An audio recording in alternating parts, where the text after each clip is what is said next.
Djalma Cunha, que também pastor batista, já na glória do Senhor, doutor em teologia, era um grande maçom. E em nenhum momento eu senti qualquer conflito na fé e no exercício do pastorado do pastor Djalma Cunha, que foi pastor da Igreja Batista de Vila Pompeia, e a sua condição de maçom. Doutor Abimael Correia, o cristão pode ser maçom? Estudos comprovam que o cristão não pode ser maçom. Na verdade, a maçonaria passou muito tempo sem se abrir. E aqui vale a pena a gente lembrar de Jesus Cristo, porque ele disse que nada ficaria encoberto. Doutor João Batista Oliveira, o senhor é grau 33, na loja do Grande Oriente. Grande Oriente de São Paulo, federado ao Grande Oriente do Brasil. Tá bem. Doutor Abimael, o senhor alcançou qual grau na loja? 33. Também era uma loja filiada ao Grande Oriente? Ao Grande Oriente do Brasil. Então você vê que a produção dessa vez caprichou, trouxe dois batistas. A origem do irmão Oliveira é a Igreja Batista, né? Portanto, evangélicos alcançaram o mesmo grau, dentro da mesma denominação, vamos chamar assim, da sociedade maçônica, só que um continua na maçonaria, o outro saiu e é contra o cristão fazer parte da maçonaria. E você, qual é a sua opinião? Nós vamos começar dando voz aos nossos telespectadores pela via eletrônica. Vamos ler os e-mails. O primeiro e-mail é do Luciano de Almeida. Ele é membro da igreja Só o Senhor é Deus. Ele diz o seguinte: a maçonaria legítima, autêntica de maneira nenhuma, é um trabalho hostil a qualquer religião. Ao contrário, respeitando a liberdade religiosa de todos os seus membros, ela obriga à tolerância e ao respeito à crença de cada um. Ela não é uma ordem e instituição secreta, muita gente imagina isso. E não é secreta porque tem sua constituição registrada em cartório, com endereço, números e tudo. Ora, alguém conhece a sede, o endereço e o registro de alguma organização de crime? Tipo máfia, contrabandos e tráfico de drogas? A maçonaria é definida em seus estatutos como uma escola de aperfeiçoamento humano, usando todas as filosofias, técnicas, ciências e artes com os princípios de liberdade, igualdade e fraternidade. Então nós cristãos podemos sim ser maçom.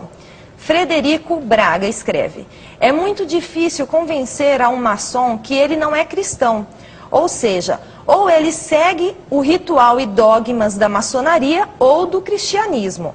Não há meio termo. A grosso modo, da mesma maneira, muitos espíritas kardecistas se dizem cristãos. E não são, pois eles seguem o evangelho de Allan Kardec. Como podem também seguir o evangelho do cristão?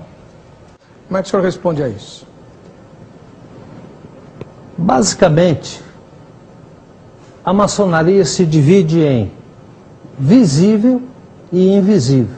Essa divisão não é minha. Essa divisão é do maior escritor maçom, que tinha em todos os seus livros o fator secreto. Eles eram secretos.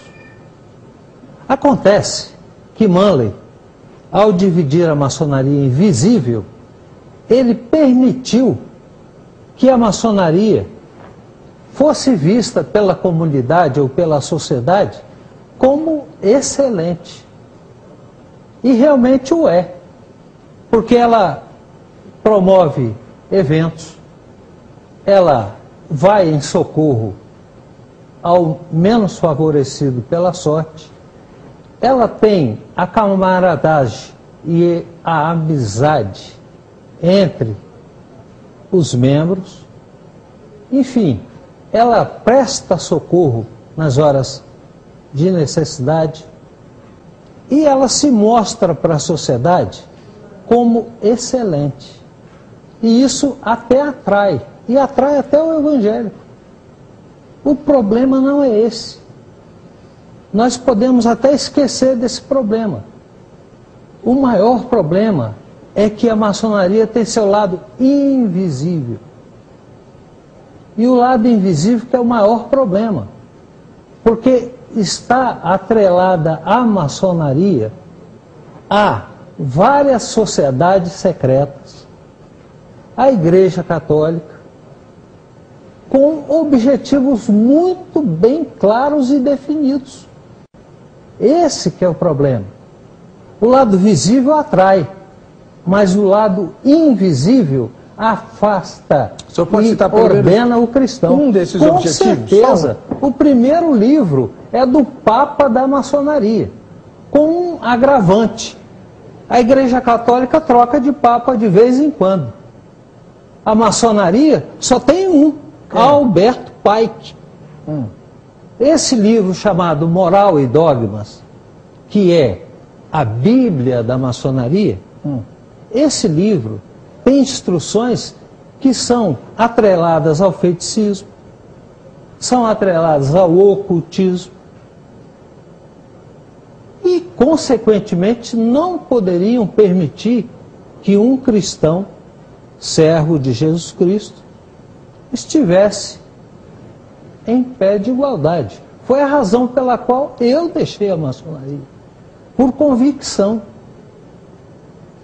Muito bem, muito obrigado. Doutor J.B. Oliveira, Sim. O outro e-mail dizia que é muito difícil convencer um cristão maçom de que ele está servindo a um Deus diferente. E pelo que o doutor Abimael disse, parece que há rituais lá que dão força para esse argumento. Como é que o senhor se posiciona em relação a isso? Com estranheza. Eu não conheço nada lá que conflite. Pelo contrário, a maçonaria busca harmonizar. Ela busca fazer com que cada um se sinta sem ofensa à sua maneira pessoal, particular, de crer em um Deus, de adorar a Deus de acordo com a sua consciência. Ou seja, a maçonaria procura fazer com que prevaleça o Deus que criou os homens e não o Deus que os homens criaram. Hoje o que nós vemos é que há religiões que têm deuses diferentes, Deus diferente de outro Deus. E cada um, de acordo com a sua consciência, admite este Deus, sem nenhum forcejamento, sem nenhuma imposição. E uma coisa interessante quanto àquilo que é secreto e discreto, na maçonaria há o lado sim, que é para aqueles que estão lá dentro. Mas isto Jesus ensinou. Ele falava por parábolas. E para os discípulos ele traduzia essas parábolas. Para os outros não. Porque aos discípulos era dado conhecer. Perfeito. Uma outra coisa, em toda a família há aquilo que só a família conhece. Doutor Abimael, como é que o senhor comenta a resposta do doutor Oliveira? Aqui nós temos que ver alguns pontos importantes. O doutor João disse que maçonaria não é religião. Isso é a primeira grande mentira da maçonaria. Maçonaria é religião. Quem disse isso não foi o doutor Abimael, foi Coyle, Henry Coyle. Disse também Pike, o Papa. Então, maçonaria é religião. É interessante que em 1903, um grupo de evangélicos quiseram fazer uma maçonaria monoteísta. Mackay imediatamente saiu em socorro da ordem e proibiu, e a expressão dele é clara: esses princípios violam os princípios maçônicos. E o grupo de evangélicos recuou. Tá bom.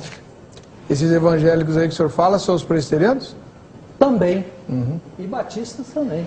Tá bom. Doutor Oliveira, como é que o senhor comenta a resposta do doutor Abimael à posição da telespectadora? Bem, eu teria que recuar um pouquinho. Eu tenho aqui Jorge Buarque Lira, A Maçonaria e o Cristianismo, escrito por um evangélico, pastor, grau 33 da maçonaria, que mostra que não há conflito entre maçonaria e a fé cristã. Lá para frente, nos graus mais superiores, aparece Jabulon, que é uma tríade. Já Jeová, Bu é Baal ou Bel, e On é lá do Egito, o deus primitivo, o deus Sol, Osíris, que hoje é Osíris. Então são 3. E à medida que ela vai prosseguindo, ela vai apresentando mais deuses, como é o caso de Tamuz, por exemplo, que é um outro deus. Além disso, tem um deus dentro da maçonaria muito reverenciado, principalmente pelos satanistas maçônicos, que é Bafomete.